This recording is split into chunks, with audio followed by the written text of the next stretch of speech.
মিরাজ আজকের ইনিংসটার কথা যদি বলি যে খুব মনে হচ্ছিল খুব কমফোর্টেবল এবং খুব একেবারে শেষ করে আসা, যেটা আসলে প্রত্যেকটা ব্যাটসম্যানই চায় যে ইনিংসটা শেষ করে ম্যাচ জিতে তারপর বের হওয়া। মানে সব কিছু মিলে আসলে কেমন ছিল ইনিংসটা, কতটুকু আসলে কনফিডেন্স পেলেন?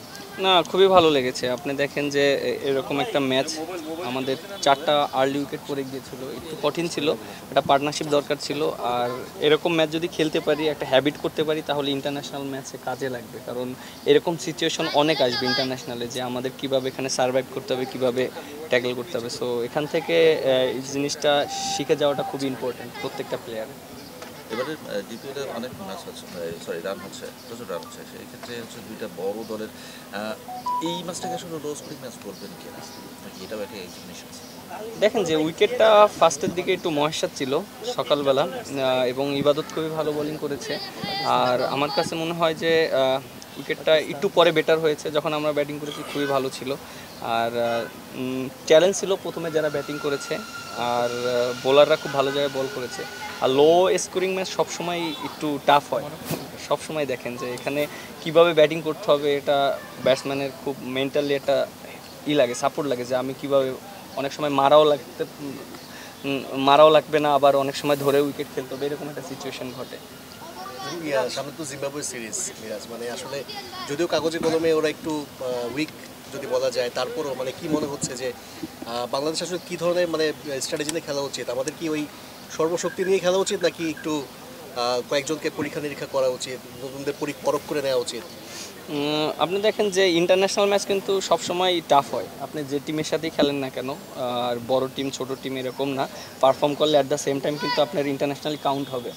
আর যে জিনিসটা বললেন, হ্যাঁ অনেক প্লেয়ার আছে, ইয়াং প্লেয়ার আছে, তাদের অপরচুনিটিটা থাকবে।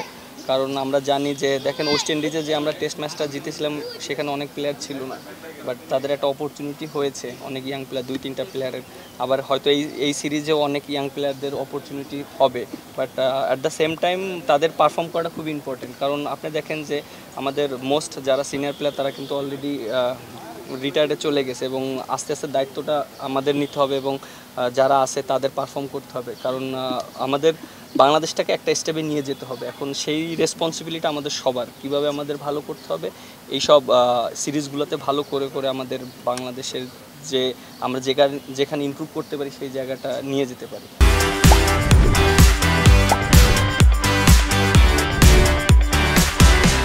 মিরাজ, লাস্ট যেটা আপনারা খেলেছিলেন সেটা হচ্ছে ওয়েস্ট ইন্ডিজে টেস্ট খেলেছিলেন, আপনি ক্যাপ্টেন ছিলেন, সেখানে আপনি দলকে জিতিয়েছিলেন। একটা লম্বা ব্রেক, কিন্তু টেস্ট খেলার জন্য আসলে যে প্রিপারেশনটা দরকার, হয়তো আমরা সেই প্রিপারেশনটা নিতে পারবো না, কারণ আমরা আসলে এই সাদা বল থেকে গিয়ে লাল বলে আবার খেলতে হবে।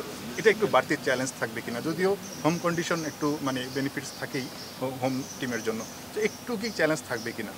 দেখেন না, ওয়েস্ট ইন্ডিজে যেখানে আমি ক্যাপ্টেন্সিটা করেছি, এটা একটা ডিফারেন্ট হিস্টোরি ছিল। লাইক আপনার শান্ত ইনজুরি ছিল, সের জন্য হয়তো আমি করেছি। আর এখন যেহেতু সামনে জিম্বাবুয়ে সিরিজ, চ্যালেঞ্জ প্রত্যেকটা ম্যাচই থাকবে। এবং যেহেতু আমরা ওয়েস্ট ইন্ডিজে খুব ভালো ক্রিকেটটা শেষ করেছি, টেস্ট ক্রিকেট, এবং কিছু প্লেয়াররা খুব ভালো ক্রিকেট খেলেছে, ডমিনেট করেছে। সো ওই কনফিডেন্টটা অবশ্যই আমার কাছে মনে হয় কাজে লাগবে, যারা ওই ম্যাচগুলোতে খেলেছে। কারণ আপনি দেখেন অলমোস্ট 6 মাস পরে মনে হয় আমরা টেস্ট ক্রিকেট খেলবো, লম্বা ব্রেক ছিল। সো যারা টেস্টের ভিতরে ছিল, তারাও হয়তো মেন্টালি ওইভাবে প্রিপারেশন নিয়ে আসছে।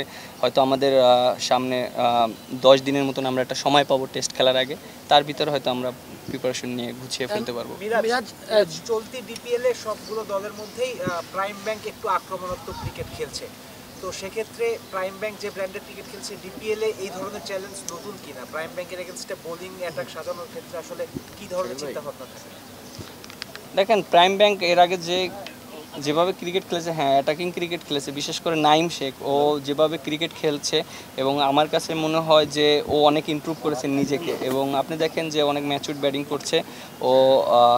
এর আগে টি20 একটা এনসিএল হয়েছিল, ওখানেও হায়েস্ট রান গেটার হয়েছে। তারপরে আপনি দেখেন বিপিএলে হায়েস্ট রান গেটার হয়েছে, এই ডিপিএলও ভালো খেলছে। বাট ও যেভাবে এখন ক্রিকেটটা খেলছে, আমার কাছে মনে হয় ও একটা নিজেকে একটা জায়গায় নিয়ে যাচ্ছে, এবং ও বুঝতে পারছে যে ইন্টারন্যাশনাল ক্রিকেটে কীভাবে আমাকে সার্ভাইভ করতে হবে, আমাকে কীভাবে ডমিনেট করতে হবে। সো এইটা ওর জন্য আরও প্রাইম ব্যাংকটা বেশি এগিয়ে যাচ্ছে, কারণ ও স্টার্টিংটা খুব ভালো দিচ্ছে। মিরাজ, কখনো আপনি ওপেনিংয়ে ব্যাট করেন, কখনো 1 ডাউন, কখনো 2 ডাউন, কখনো 3 ডাউন, মানে 2016 সাল থেকে খেলছেন।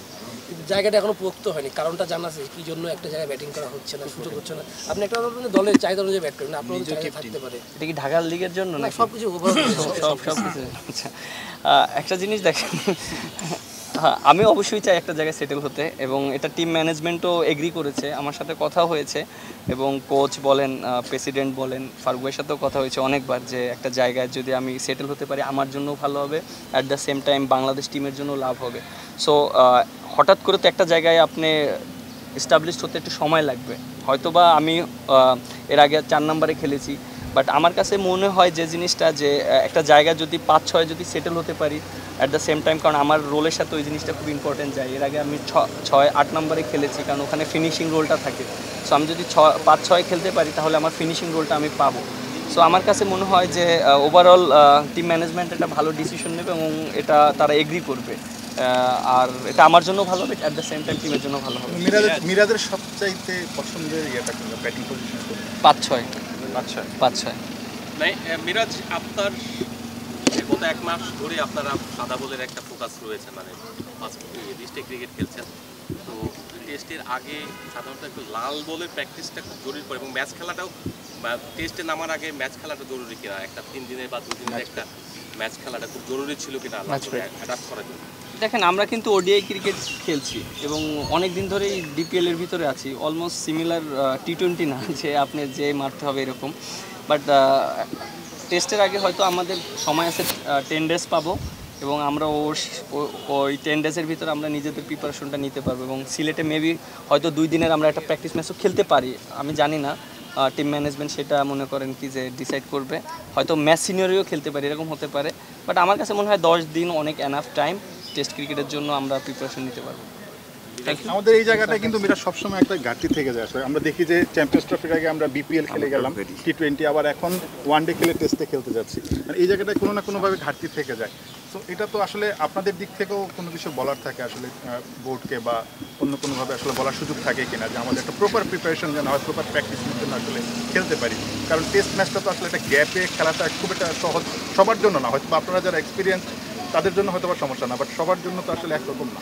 দেখেন এটা শিডিউলটা কিন্তু আগে থেকেই করা থাকে, আপনি হুট করে শিডিউল চেঞ্জ করতে পারবেন না, কারণ এই যে ক্যালেন্ডারটা আছে আপনি দেখেন বিগত অনেক দিন ধরে এই ক্যালেন্ডারটা এইভাবে ফলো করা হচ্ছে, আপনি ডিপিএল কোন সময় হবে, বিপিএল কোন সময় হবে, এবং ইন্টারন্যাশনাল ক্রিকেট এটা অ্যাডজাস্ট করে ক্রিকেট খেলতে হবে। এবং হ্যাঁ, নেক্সট টাইম যখন ইন্টারন্যাশনালের সাথে ডোমেস্টিকেটটা সামঞ্জস্য করে এটা ক্রিকেট বোর্ড ডিসিশন নিতে পারে, যারা যে পজিশনে আছে যে হ্যাঁ আমাদের সামনে এই টুর্নামেন্টগুলো আছে, এই টুর্নামেন্টের আগে আমরা এই টুর্নামেন্টগুলো খেলবো ডোমেস্টিক, এটা করতে পারে, বাট আশা করি এখন যারা আছে তারা এটা নিয়ে চিন্তা করবে ভবিষ্যতে।